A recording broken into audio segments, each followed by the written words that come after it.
Assalamualaikum. Silakan. Kan. Waalaikumsalam. Assalamualaikum warahmatullahi wabarakatuh. Jadi untuk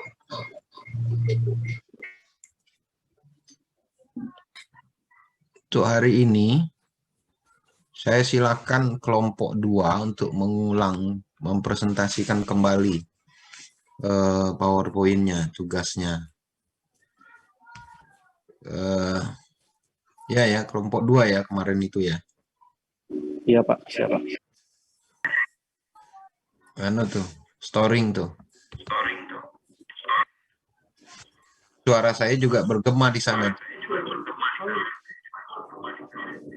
Jauh sedikit tuh Rizky sama Nugo Satrian itu harus jauh.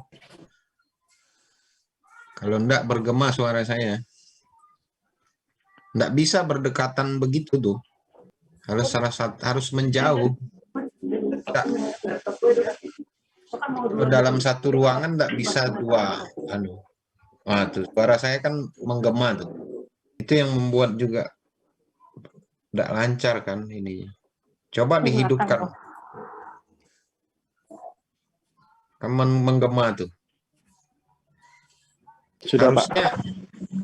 Halo? Iya Pak, sudah Pak. Coba Nugo hidupkan. Halo? Siap, sudah Pak. Sudah Pak. Baik, saya silakan. Siapa yang mau presentasi? Silakan, saya kasih ini dulu ya. Siapa yang mau presentasi? Siapa? Kalau Nugo Satrian ini enggak bisa nih presentasi karena gangguan sinyal. Enggak bisa. Siapa yang pegang PowerPoint siapa? Nugroho Pak. Assalamualaikum warahmatullahi wabarakatuh. Waalaikumsalam warahmatullahi wabarakatuh. Pak, izin rekan-rekan semuanya, senior, kami dari kelompok 2 akan menyampaikan presentasi bedah buku Hukum Perizinan Lingkungan Hidup dalam bab hakikat perizinan lingkungan hidup dalam Undang-Undang Perlindungan dan Pengelolaan Lingkungan Hidup. Presentasi akan disampaikan oleh rekan saya Rizky. Kepada rekan saya Rizky, dipersilakan. Ya, terima kasih kepada Kak Siti dan rekan-rekan semuanya. Sebelum memulai, yang pertama saya ingin menyampaikan yaitu dalam bab 3, tema yang kami bahas yaitu tentang hakikat perizinan lingkungan hidup dalam Undang-Undang Perlindungan dan Pengelolaan Lingkungan Hidup. PowerPoint-nya mana? Di Nugroho, Pak. Share screen-nya, Bang. Share screen.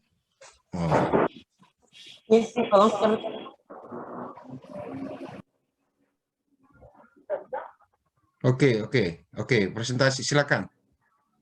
Baiklah.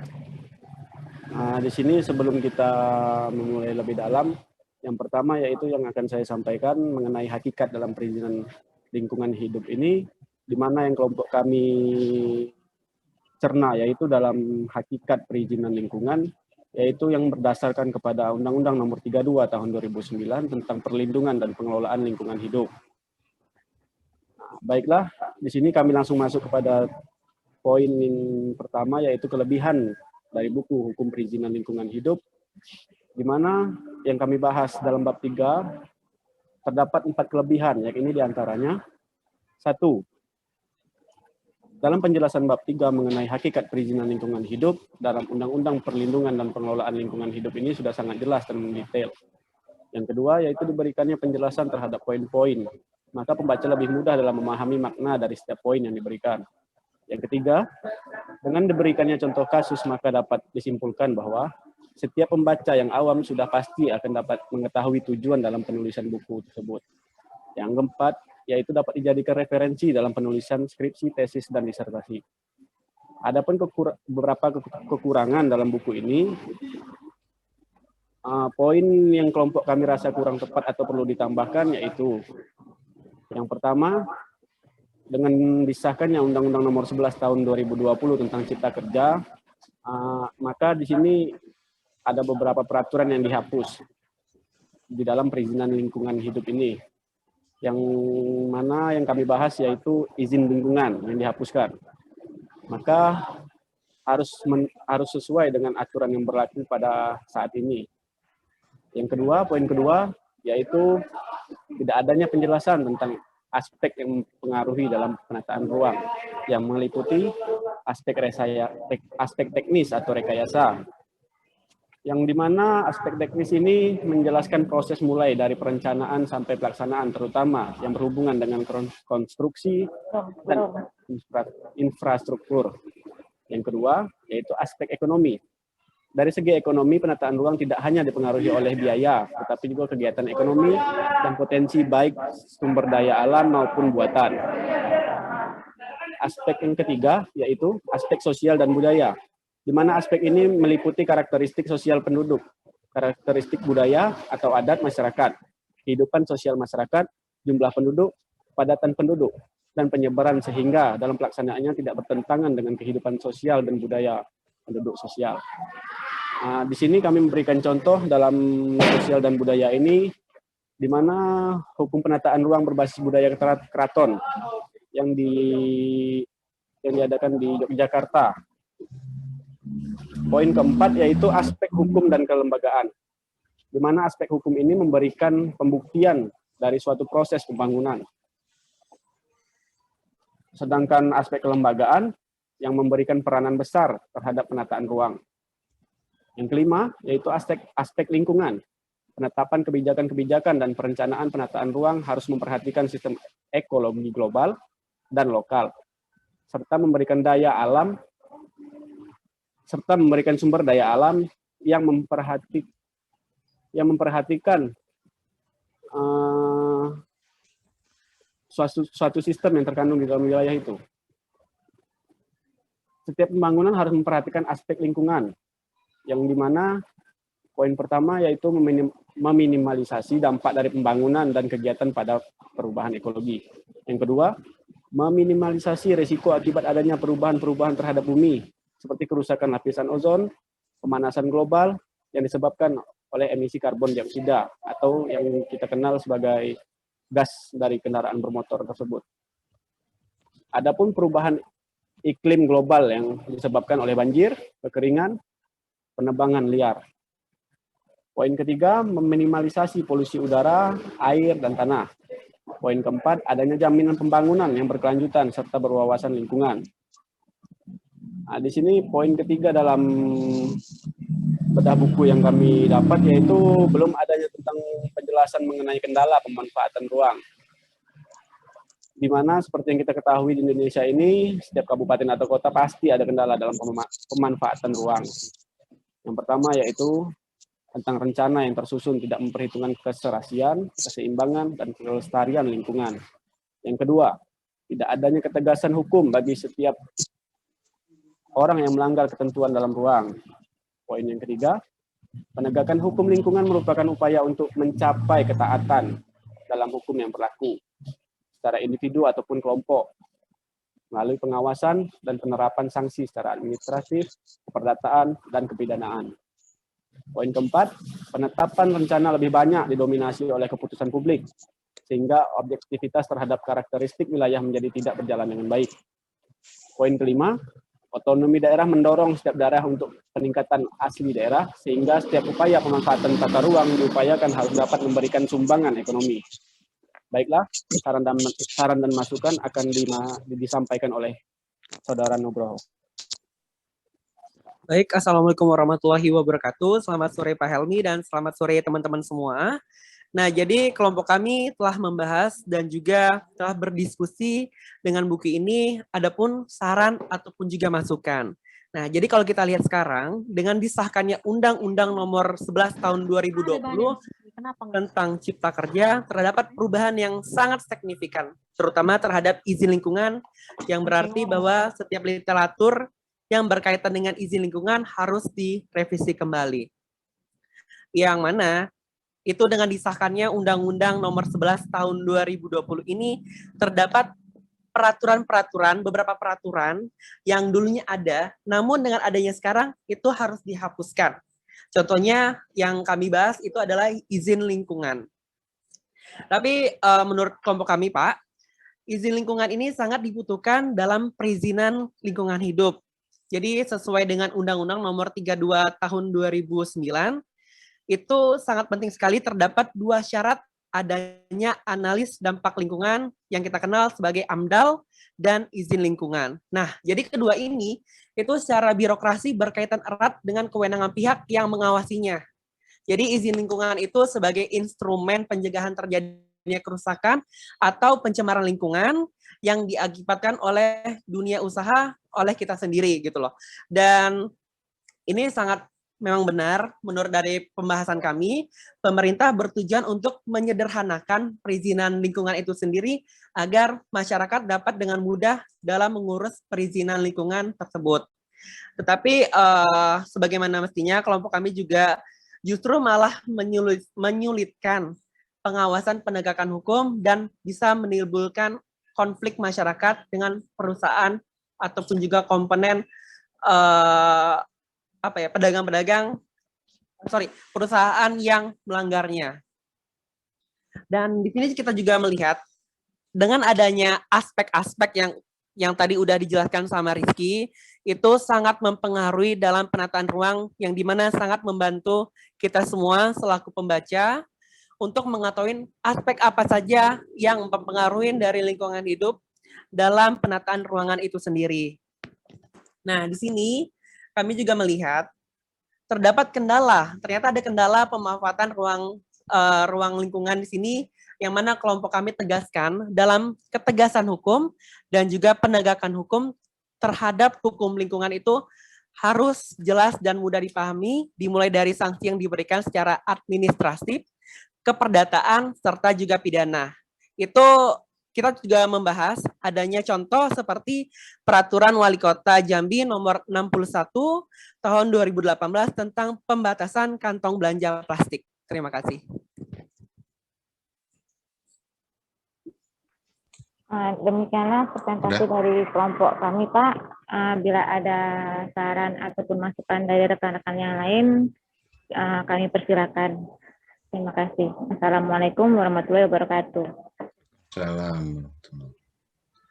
Baik, terima kasih. Disilakan untuk kalau ada yang mau menyampaikan tanggapan terkait presentasi dari kelompok 2 ini. Jadi saya silakan untuk memberikan komentar terkait dengan presentasi ini. Ya kan? Di stop saja dulu share screen-nya.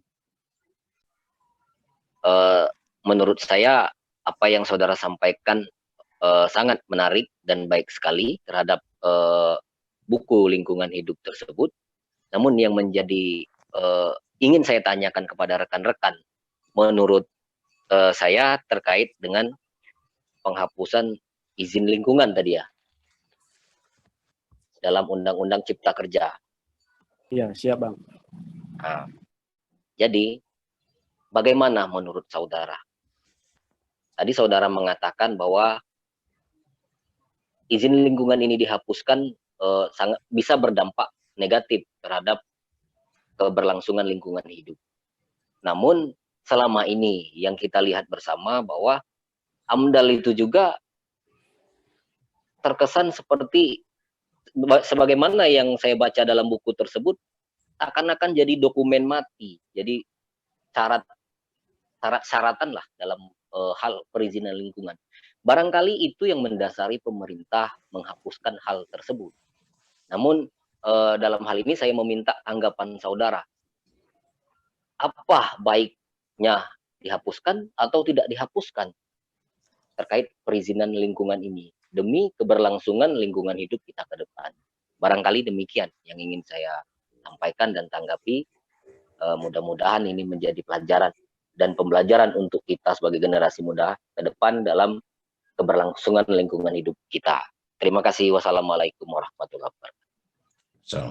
Waalaikumsalam. Baiklah, Bang Yolis, saya akan langsung menjawab pertanyaan dari Bang Yolis. Di mana kami di sini tidak agak keberatan dalam penghapusan izin lingkungan ini. Di mana di situ karena yang pertama yaitu syarat adanya analisis dampak lingkungan dan izin lingkungan ini saling berkaitan dengan kewenangan, di mana dengan kewenangan itu setiap pihak yang mengawasi itu dapat melihat dari izin lingkungan yang diberikan. Sementara ini kan dalam pemberlakuan Undang-Undang Omnibus Law ini, Menteri Lingkungan kalau tidak salah itu memberikan suatu kritik, yaitu dia memberitahu gini, bahwasanya dengan tidak menghapus izin lingkungan, tetapi di situ di dalam AMDAL, analisis dampak lingkungan, itu sudah ada izin lingkungan.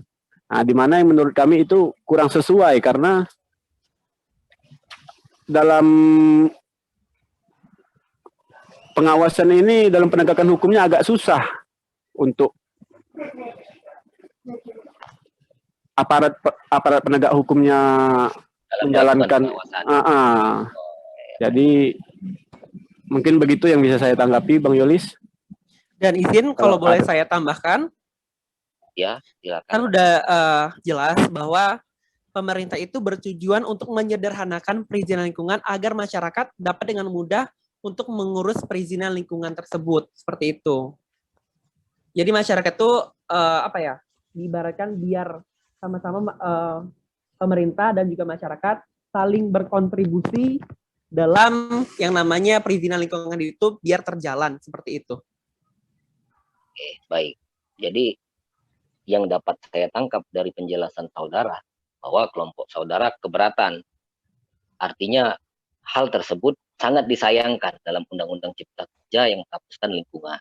Artinya tidak menutup kemungkinan sebagai generasi bangsa dan sebagai sarjana hukum barangkali ke depan kita akan melakukan upaya-upaya, misalnya melakukan judicial review terhadap aturan-aturan tersebut. Namun yang mendasari menurut saya pemerintah menghapuskan hal ini mungkin ya, seperti Bang Nugroho tadi menyampaikan bahwa penghapusan ini bertujuan untuk menyederhanakan izin. Menyederhanakan izin tadi dalam artian agar masyarakat mudah. Artinya selama ini barangkali Presiden beranggapan ada laporan, mungkin barangkali Presiden, Pak Presiden, kami ketika mengurus izin begini, dipersulit, diputer, ujung-ujungnya duit, misalnya kan begitu. Sehingga pemerintah atau mendapat masukan agar hal tersebut disederhanakan. Namun hemat saya, penyederhanaan izin itu tadi tidak bisa menabrak aspek-aspek hukum yang ada di tengah-tengah masyarakat atau hukum-hukum yang berkenaan satu sama lain. Nah, dari sinilah barangkali perlu perbaikan. Misalnya dari satu sisi bisa kita lakukan judicial review terhadap undang-undang tersebut yang mengatur hal penghapusan izin tadi. Di satu sisi juga pemerintah harus berbenah, dalam artian berbenah misalnya dinas terkait atau misalnya ada institusi yang ditunjuk menjadi regulator dalam pemberian izin lingkungan tadi ya memang benar-benar melaksanakan tugas dan fungsinya. Jadi penghapusan misalnya dibatalkan, tetapi perbaikan dalam pemberian izin lingkungan tadi ya juga diperbaiki, tidak menyulitkan masyarakat. Barangkali itu titik temu menurut saya dalam hal penghapusan perizinan tadi. Nah, barangkali itu. Namun finishingnya ya kita minta saran dari dosen kita, Dr. Helmi, untuk menyatukan persepsi agar saya dan kelompok saudara satu frekuensi dalam memahami ini. Demikian. Ya, terima kasih Bang Yulis atas masukannya. Siap.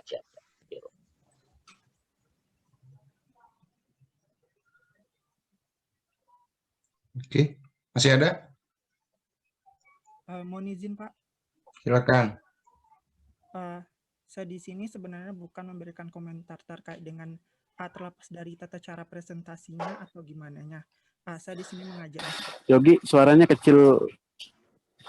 Saya di sini mengajak diskusi terkait dengan hakikat perizinan di dalam Undang-Undang Nomor 32 Tahun 2009 tentang perlindungan dan pengelolaan lingkungan hidup tersebut.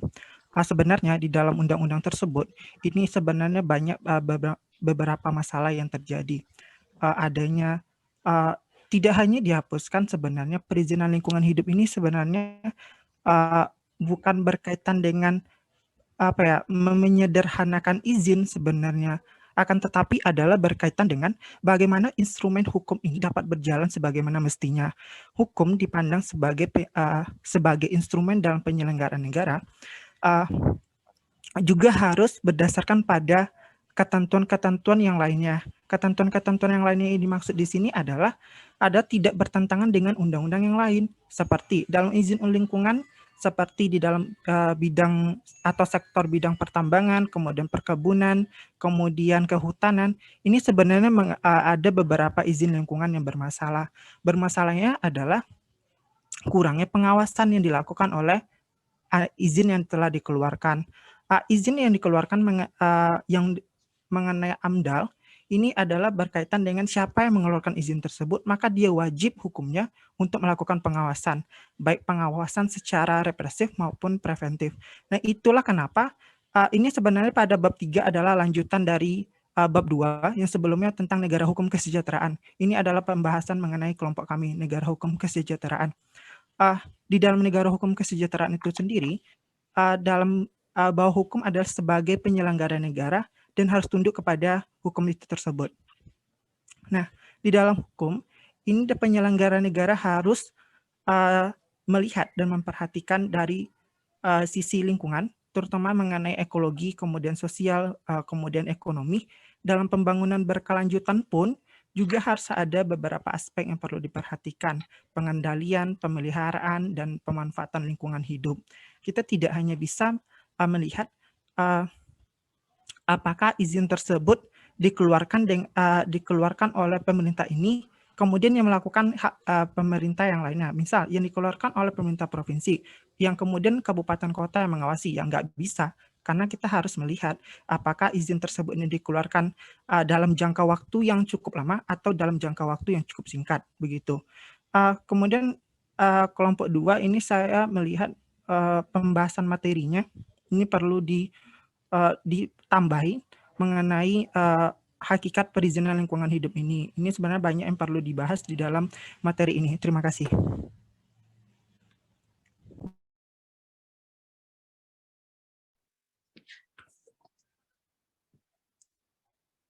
Baik, terima kasih Saudara Yogi. Mohon maaf sebelumnya kami kurang mendengar tadi itu apa yang perlu diperbaiki dari kelompok tadi. Tadi di kalimat terakhir itu Saudara Yogi menyarankan kelompok kami ada yang perlu ditambahkan. Mohon maaf sebelumnya. 1. Yang perlu diperbaiki itu mengenai instrumen izin yang perlu dengar nggak suara saya? Baik, dengar. Yang pertama yaitu mengenai instrumen izin. Instrumen izin ini kan perlu dibahas instrumen izinnya, kemudian mengenai sanksi yang perlu diberlakukan kepada izin yang telah dikeluarkan, kemudian lembaga manakah yang mengeluarkan izin tersebut. Itu saja.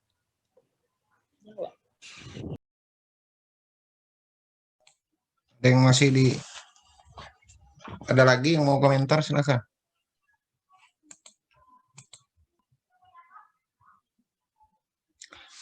Oke, baik, terima kasih. Jadi saya coba untuk juga memberikan apa yang sudah dipresentasikan. Jadi terima kasih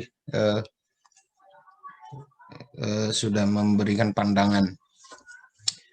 Nah, tapi saya mau menyampaikan, walaupun sebenarnya harusnya ini saya sampaikan di akhir atau malah di awal yang lalu sebelum presentasi, namun tidak apa-apa, saya sampaikan saja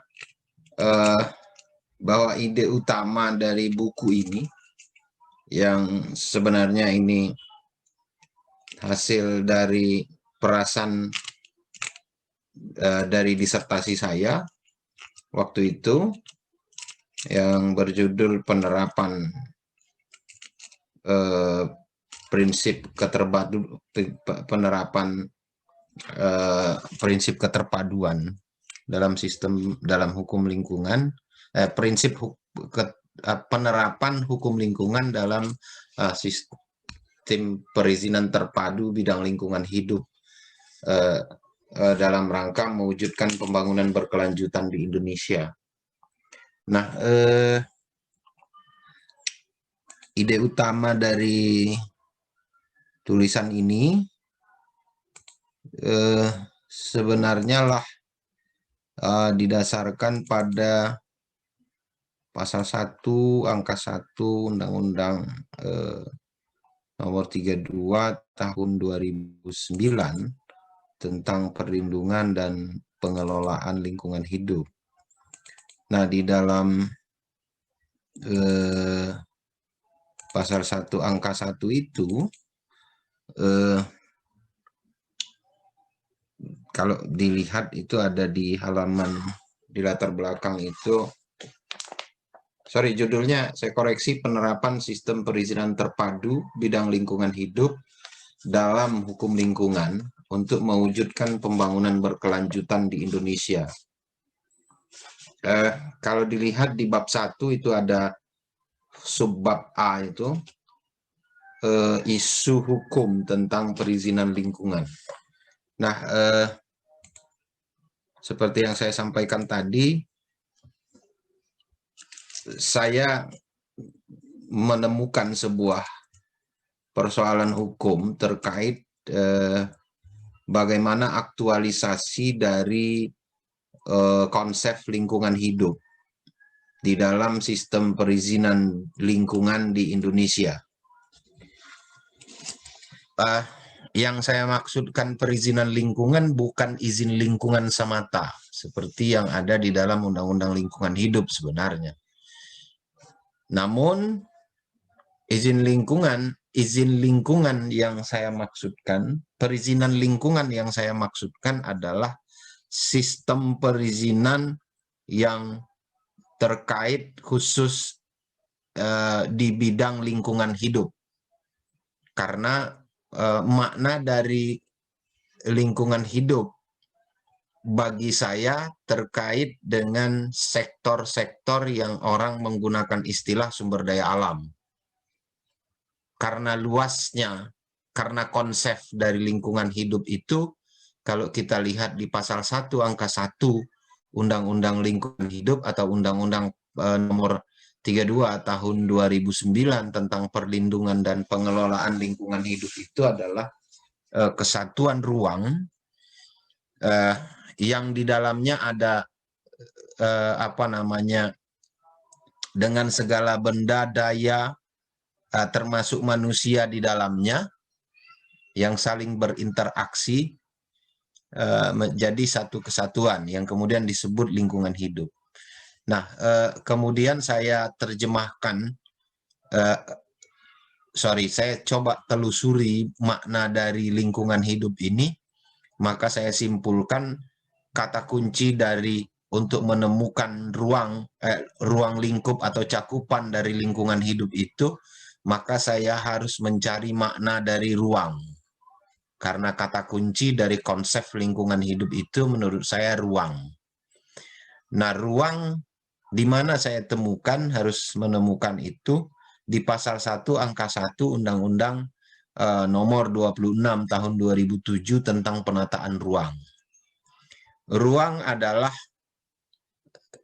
dan seterusnya, titik-titik dan seterusnya, mencakup ruang darat, laut, dan udara, termasuk ruang darat itu adalah ruang di dalam bumi. Kemudian saya menyimpulkan dari dua konsep ini bahwa lingkungan hidup itu ternyata maknanya mencakup segala sektor teknis, kehutanan, perkebunan, pertanian, pengairan, kelautan, perikanan, dan lain-lain, termasuk pertambangan. Karena ruang lingkupnya baik di atas bumi, di bumi maupun di dalam bumi. Itu makna lingkungan hidup secara konseptual. Kemudian saya berpikir, mengapa selama ini kok ya pengaturan tentang lingkungan hidup berjalan sendiri-sendiri. Padahal yang diinginkan oleh konsep itu adalah terpadu. Lingkungan hidup yang diatur di dalam Undang-Undang 32 tahun 2009 itu seharusnya mencakup keseluruhan sektor yang disebut orang selama ini sumber daya alam. Oke, sampai di situ.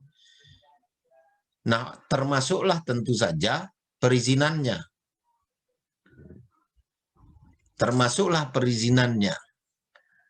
Jadi harusnya dia terpadu. Dan yang menjadi leading sektornya lingkungan hidup. Nah, konsep ini kemudian saya kembangkan dalam bentuk penelitian disertasi. Ringkasnya kemudian saya memberikan rekomendasi bahwa diperlukan reformasi regulasi di Indonesia. Yang kedua, diperlukan reformasi struktur organisasi penyelenggaraan lingkungan hidup dengan konsep yang saya sampaikan tadi. Bagaimana yang dimaksudkan dengan penyederhanaan regulasi? Selama ini lingkungan hidup walaupun cita-citanya sebagai sebuah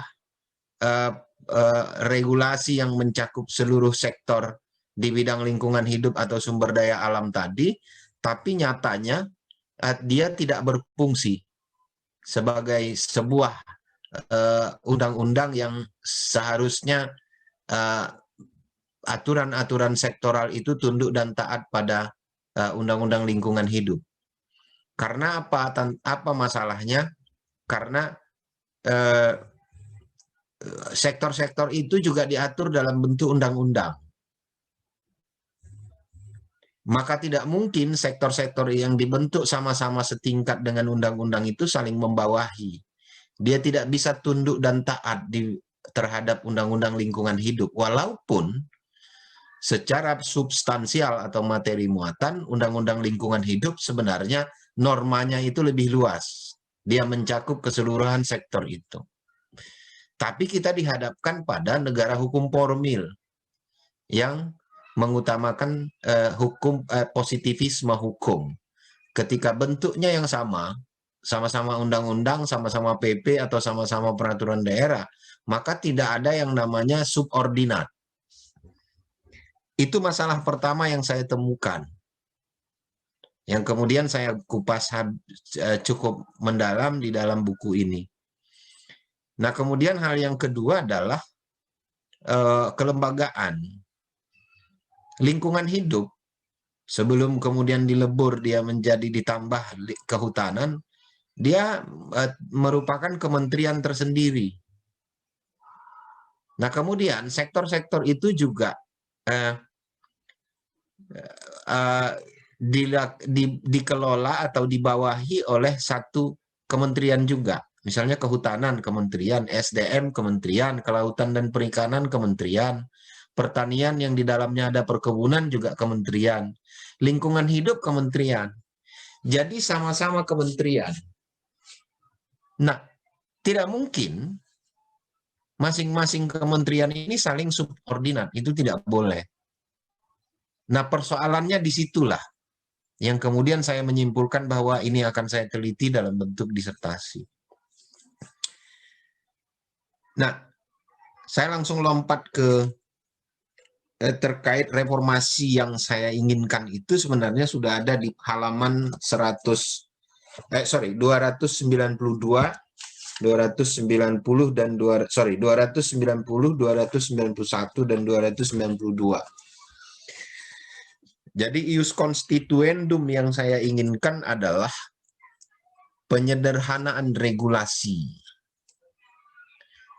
Jadi saya menginginkan lingkungan hidup itu satu-satunya undang-undang yang akan mencakup seluruh sektor, kehutanan, pertambangan, perkebunan, dan lain-lain, yang termasuk dalam lingkup lingkungan hidup, yang orang menggunakan istilahnya sumber daya alam. Itu pertama. Lanjutan dari itu, yang saya inginkan reformasi regulasi itu adalah pertanyaannya bagaimana dengan SDM misalnya, yang diatur juga dengan undang-undang. Perkebunan begitu juga, kehutanan begitu juga. Menurut saya harusnya diatur dengan aturan di bawah undang-undang. Kalau mau terpadu. Itu yang saya usulkan di buku ini. Nah, reformasi yang kedua yang saya usulkan adalah struktur organisasi atau kelembagaan khususnya kementerian. Jadi menurut saya memang untuk konsisten melaksanakan prinsip atau konsep dari lingkungan hidup tadi yang menghendaki keterpaduan, maka kementerian yang boleh ada itu untuk di bidang lingkungan hidup hanya satu, yaitu Kementerian Lingkungan Hidup. Bagaimana kementerian yang lain yang di bidang lingkungan hidup tadi, maka cukup dengan dirjen. Menurut saya, kalau itu terjadi, dua hal itu terjadi, dilakukan, maka dia akan bisa taat dengan prinsip keterpaduan tadi. Nah, waktu ujian saya sampaikan bahwa saya tentang habis oleh salah satu orang penguji waktu itu di Maret 2011 itu. Kalau begitu Anda akan merusak tatanan sistem ketatanegaraan Indonesia. Saya bilang ini usulan saya berdasarkan pemikiran secara akademik agar kita memang taat asas, taat dengan prinsip keterpaduan. Kalau kemudian kita mau konsisten dengan asas ini. Kalau tidak, ubah makna dari lingkungan hidup itu. Jadi seperti itu yang saya inginkan. Nah, hal yang terkait dengan perizinan, kemudian penghapusan izin lingkungan, bisa dilihat sebenarnya 2011 saya sudah mengusulkan untuk dihapuskan izin lingkungan sebenarnya. Di halaman 292, alinea pertama itu sudah saya usulkan bahwa izin lingkungan itu tidak dibutuhkan. Karena AMDAL sesungguhnya sama dengan izin lingkungan. Izin lingkungan sebenarnya sudah ada di dalam AMDAL. Sehingga kita tidak perlu adanya izin lingkungan. Jadi seperti itu. Artinya, ide utama dari buku ini adalah metode Omnibus Law.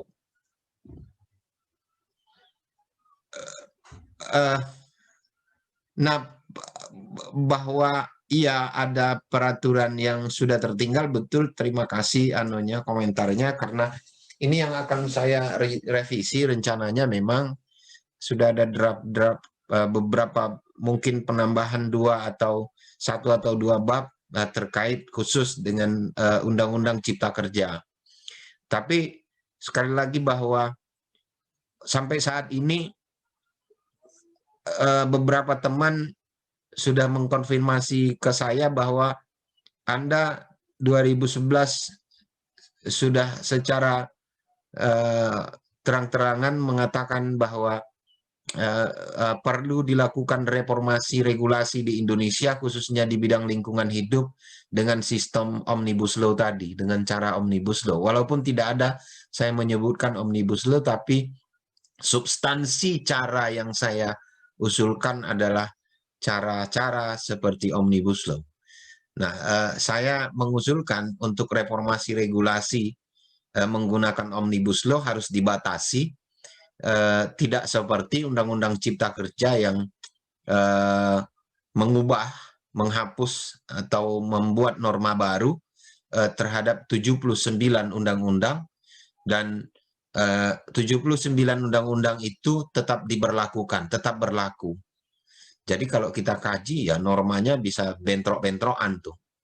Nah, kalau saya mengusulkan, oke, saya setuju dengan cara Omnibus Law, tetapi dengan cara perumpunan. Jadi misalnya kita lakukan reformasi regulasi di Indonesia dengan perumpunan bidang atau kelembagaan, misalnya di bidang lingkungan hidup. Oke, kita kumpulkan dulu. Kita inventarisir peraturan-peraturan yang terkait lingkungan hidup, kita jadikan satu undang-undang. Nah, baru undang-undang yang lain yang di bidang-bidang sektoral itu tadi kita nyatakan dicabut dan tidak berlaku lagi, sehingga tidak seperti Cipta Kerja yang masih meninggalkan undang-undang sektoral atau undang-undang yang terdampak sampai sekarang masih berlaku, tapi pasal-pasalnya sudah diambil, diubah. Nah, begitu juga misalnya bidang yang lain nih, kesehatan misalnya.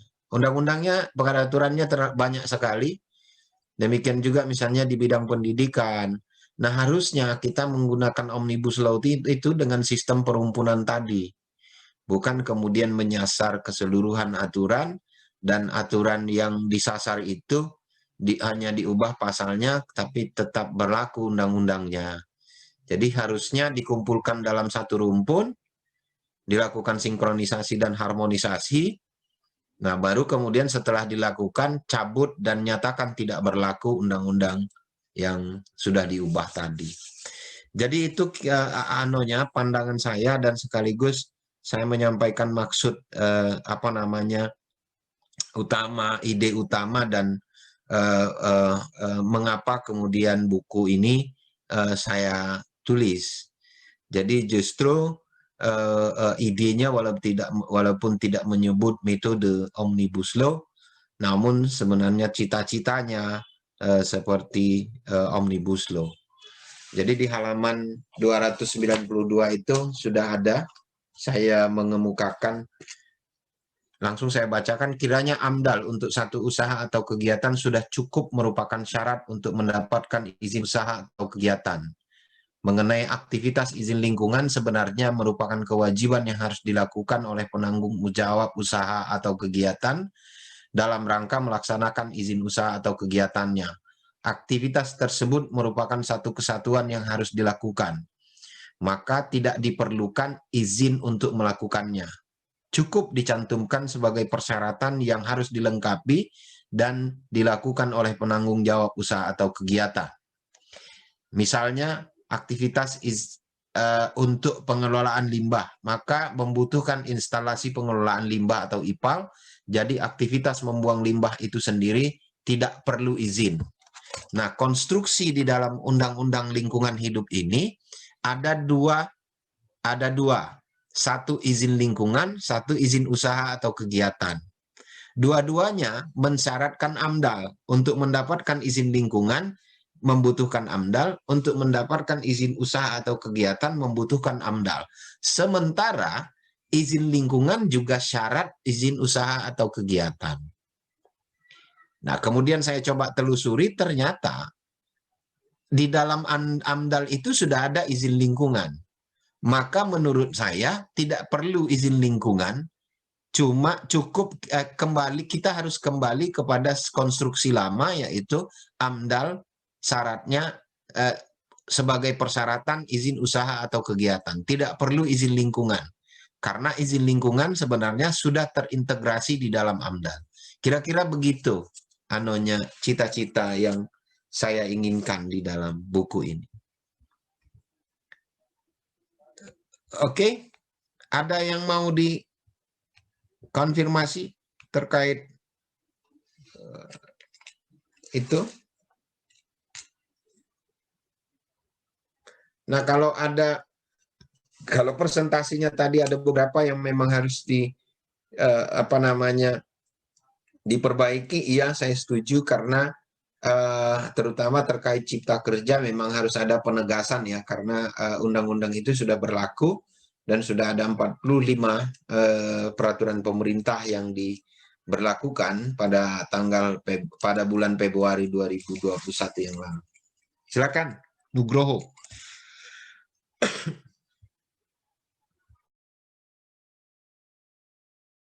Silakan kalau ada yang mau menyampaikan komentar atau tanggapan. Oke, kalau tidak saya absen dulu ya. Ready ada ya.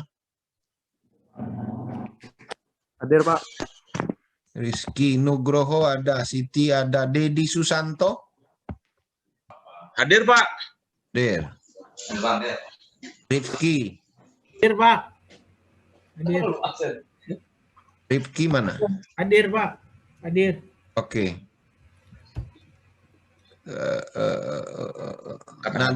Nadia Febri. Hadir, Pak. Namun saya melihat dia Yogi Raga Febrina. Putri Dinanti. Hadir, Pak. Oke. Mara Haris. jangan buat kayak gitu, bahaya.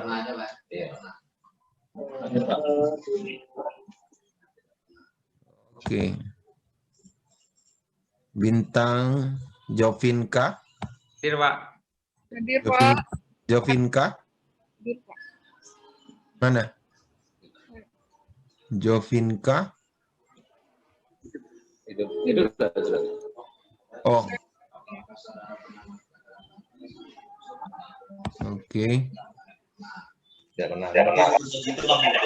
Indar. Dedi Armansah. Hadir. Saya, Pak. Oh.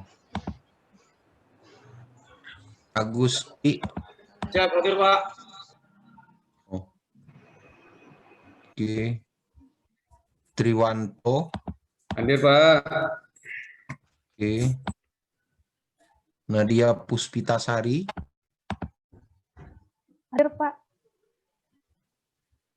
Oke. Hamsudin. Hamsudin ada. Hamsudin mana nih Pak Hamsudin nih? Nggak ada ya orangnya ya, ada namanya baik. Anissa. Hadir, Pak. Rahmatika. Hadir, Pak. Aisyah Mutia. Hadir, Pak.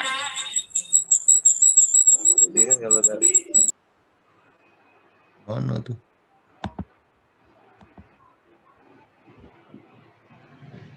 Dakrillah.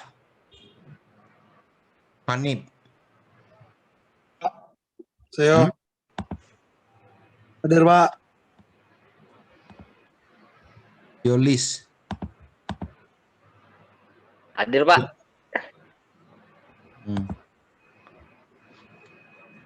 Ayu. Cynthia Ayu. Ya, Pak. Sim, Pak. Oke. Rahimul Mukmin. Rohimul. Rohim mana? Tak ada ya? Belum pernah nampak, Pak.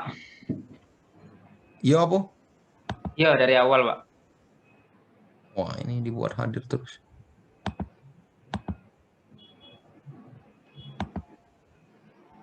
Aditya Gamal. Enggak juga? Hadir, Pak. Oh, iya. Oke, makasih. Itu saja. Jadi minggu depan kelompok 3 dan kelompok 4. Siap, Pak. Atau kelompok 3 lah prioritas.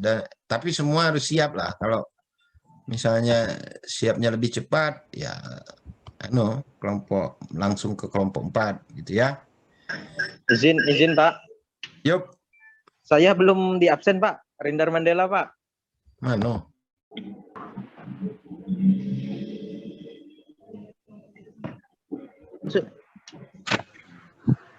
Oke, sudah semua kecuali siapa tadi itu? Makasih Pak. Himul. Baik. Itu saja. Terima kasih, sampai ketemu minggu depan. Assalamualaikum warahmatullahi wabarakatuh. Waalaikumsalam warahmatullahi wabarakatuh. Oke, mantap. Wah. Pak.